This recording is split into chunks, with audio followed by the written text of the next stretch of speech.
الله وكفى والصلاة والسلام على عباده الذين اصطفى أما بعد فأعوذ بالله السميع العليم من الشيطان الرجيم بسم الله الرحمن الرحيم.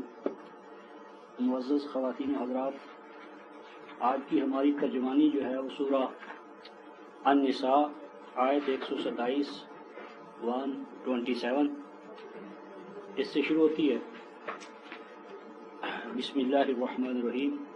یستفتونک فی النساء، اور یہ لوگ آپ سے سوال کرتے ہیں یا کریں گے عورتوں کے بارے میں. قل، تو آپ انہیں جواب دیجئے، یفتیکم فیہن، فتویٰ دیتا ہے ان عورتوں کے بارے میں تمہیں اللہ. ایک تو اللہ اس زیر بحث مسئلے میں تمہیں فتویٰ دیتا ہے، اور ایک وہ پہلے تمہیں دے چکا ہے سورہ النساء کے آغاز میں جو احکام ہیں یتام النساء وما یتلا، اور وہ چیزیں جو تلاوت کی جا چکی ہیں تمہارے اوپر فی الکتاب، الکتاب میں مراد سورۃ النساء. سورۃ النساء میں بھی ہے، بقرہ میں بھی ہے. تو سورۃ النساء اور بقرہ میں اور قرآن مثلا سورہ طلاق میں اور بھی مقامات پر کہ جو کتاب الہی میں دستور حیات سماوی میں جن کو بیان کیا جا چکا ہے، اور وہ احکام اور آیات فی یتام النساء کہ جو ان عورتوں کے بارے میں ہیں کہ جن کے مثلا خامن مر جائیں، تنہا رہ جائیں، یا ہجرت کر کے دارالاسلام کی طرف آ جائیں. اللتی، وہ عورتیں لا توتونہن ما کتب لہن، فرمایا کہ یہ عورتیں وہ ہیں یا عورتوں کی یہ صنف وہ ہے لا توتونہن، جنہیں تم نہیں دیا کرتے تھے وہ چیز کہ جو اللہ تعالیٰ ان کے لیے بطور حق ٹھہرا چکا ہے. یعنی عورتیں وہ عورتیں کہ جن کے حقوق اللہ تبارک و تعالیٰ نے جن کو یعنی ان کو جو حقوق عطا کیے ہیں، ان کا جو مقام اور مرتبہ اپنی کتاب میں طے کر دیا ہے، وہ مقام مرتبہ اور اس کے حوالے سے جو ان کے حقوق ہیں وہ تم نہیں دیتے. وَتَرْغَبُونَ، اور تم چاہتے ہو ان تنکحوہن، کہ تم نکاح کر لو ان کے ساتھ. اس میں ایک چیز معذوف ہے کہ بغیر ان کی رضامندی کے، اس طرح زمانہ جاہلیت میں ہو رہا تھا، یا یہ کہ ان کو کچھ دیے لیے بغیر، یعنی جس کو صدقاتہن نہلا کہا تھا، وہ دیے بغیر. اور اللہ تبارک و تعالیٰ تمہیں احکام دیتے ہیں، حکم دیتے ہیں والمستضعفین، کمزور کیے گئے انسانوں کے بارے میں. ان کے بارے میں بھی یہی حکم ہے کہ ان کے حقوق ادا کرو. اور فرمایا کہ مسئلہ صرف تنہا رہ جانے والی عورتوں کا نہیں، تنہا رہ جانے والے بچوں کا نہیں ہے، بلکہ ایک ضابطہ اور قاعدہ کیا ہے، وَأَن تَقُومُوا لِلْيَتَامَى بِالْقِسْطِ. عورت ہو، مرد ہو، مسلمان ہو، کافر ہو، کوئی بھی جو بھی بچھڑ جائے، تنہا رہ جائے. الیتامہ یعنی مطلق رکھا ہے، اس کی کوئی ایمان کے حوالے سے یا کفر کے حوالے سے، عورت کے حوالے سے یا مرد کے حوالے سے کوئی اس کا امتیاز بیان نہیں فرمایا. الیتامہ یعنی جو بھی گویا کہ پچھڑ گیا، وہ اس کا جو معیشت کا دار و مدار جس ذریعے پر تھا وہ اسے چھین گیا. تو جو بھی ایسے افراد ہیں ذکر اور انثیٰ کے امتیاز کے بغیر، ان کے ساتھ عدل کیا جائے، یعنی ان کو بھی معاشرے میں برابر کے حقوق حاصل ہوں. کس سے مراد یہاں ایکویلٹی. تو اس وجہ سے کہ چونکہ آج ان کے پاس وہ وسائل نہیں ہیں، تو اس لیے ان سے وہ حقوق، وہ مراعات، وہ جو ان کی ڈگنیٹی یا کرامت ذات ہے وہ ان سے چھینی نہ جائے. وما تفعلوا من خیر، اور اس باب میں جو بھی ان کے اختیار کو، خود مختاری کو، آزادی کو ایکسپینڈ کرنے کے لیے تم اعمال انجام دو گے، فإن اللہ کان بہ علیما، تو وہ تمام اعمال جو دوسروں کے اختیار و ارادے کو وسعت پیدا کرنے کے لیے ہوں گے تو اللہ تعالیٰ کے علم میں رہیں گے، یعنی مکافات عمل ان کو ریکارڈ کر لے گا اور اس کا تمہیں بہتر سے بہتر بدلہ ملے گا. اور عورتوں ہی کے ضمن میں بحث کو آگے چلایا. وَإِنِ امْرَأَةٌ، اور اگر کوئی عورت خافت من بعلها نشوزا، یہ پہلے 4:34 پر یہ گزر چکا ہے کہ اگر خامن کو عورت کی طرف سے کوئی شکایت ہو تو اس کا جو سدجواب کرنا تھا اس کا ذکر آیت 34 میں آیا. اب چونکہ ہمارے نزدیک آئلی زندگی میں یہ حقوق و فرائض کا جو تانا بانا ہے، اس میں مرد اور عورت کے مابین سوائے اس کے کوئی امتیاز نہیں کہ طلاق ہونے کے بعد مرد کے لیے